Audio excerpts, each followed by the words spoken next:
ಮಾದಕ ದ್ರವ್ಯ ಸಮನ್ವಯ ಕೇಂದ್ರ ಎನ್ಸಿಒಆರ್ಡಿಯ 10ನೇ ಉನ್ನತ ಮಟ್ಟದ ಸಭೆಯಲ್ಲಿ ಕೇಂದ್ರ ಗೃಹ ಸಚಿವ ಅಮಿತ್ ಶಾ ಪಾಲ್ಗೊಂಡಿದ್ದರು. ಮಾದಕ ದ್ರವ್ಯ ನಿಯಂತ್ರಣ ಬ್ಯೂರೋ ಎನ್ಸಿಬಿ ಆಯೋಜಿಸಿದ್ದ ಸಭೆಯಲ್ಲಿ ಮಾದಕ ವಸ್ತು ನಿಯಂತ್ರಣಕ್ಕೆ ಸಂಬಂಧಿಸಿದ ವಿವಿಧ ಸಂಸ್ಥೆಗಳ ಮುಖ್ಯಸ್ಥರು ಉಪಸ್ಥಿತರಿದ್ದರು.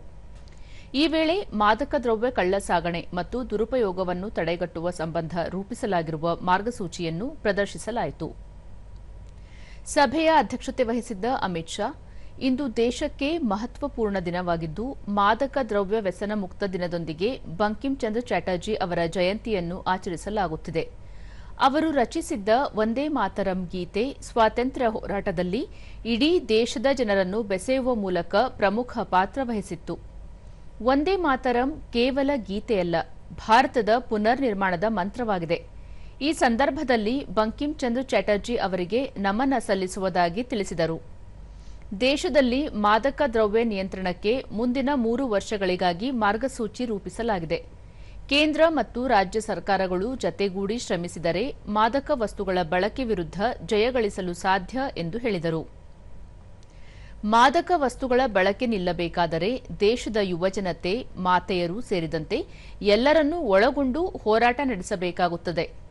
ಮಾದಕ ವಸ್ತುಗಳ ಬಳಕೆ ಕೇವಲ ಕಾನೂನು ಸುವ್ಯವಸ್ಥೆ ಮತ್ತು ಆರೋಗ್ಯಕ್ಕೆ ಸಂಬಂಧಪಟ್ಟ ಸಮಸ್ಯೆಯಾಗಿ ಉಳಿದಿಲ್ಲ. ದೇಶದ ಆಂತರಿಕ ಭದ್ರತೆ ಮತ್ತು ಯುವಜನತೆಯ ಭವಿಷ್ಯಕ್ಕೆ ಅಪಾಯವನ್ನು ತಂದೊಡ್ಡುತ್ತದೆ.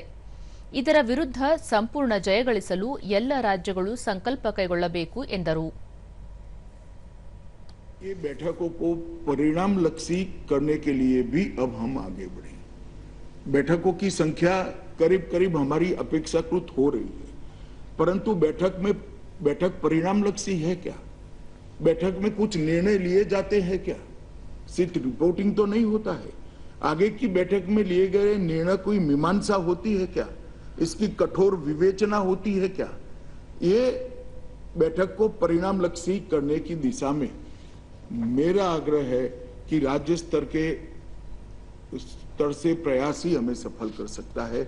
मुख्य सचिव महोदय, राज्यों के सभी विभागों के सचिव और राज्य के पुलिस प्रमुख अगर बैठक को परिणामलक्षी बनाने के लिए आगे बढ़ेंगे तो मुझे लगता है कि इतनी बैठकें बहुत पर्याप्त है।